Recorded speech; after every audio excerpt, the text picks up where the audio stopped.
Hand ఒకటి వెళ్ళినా సరిపోతుంది, రెండు వెళ్ళినా సరిపోతుంది. ఓకే, హెడ్, షోల్డర్, నీ, ఫీట్. వంగాల నేను వంగుతానండి.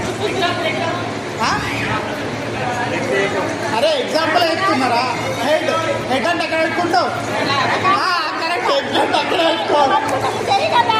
ఓకే, అరే ఇగో head.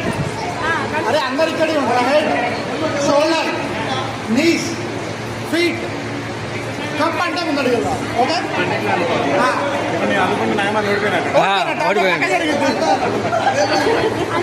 30 seconds. Head, shoulder, knees, shoulder, head, shoulder, shoulder, knees, shoulder, feet, head, shoulder.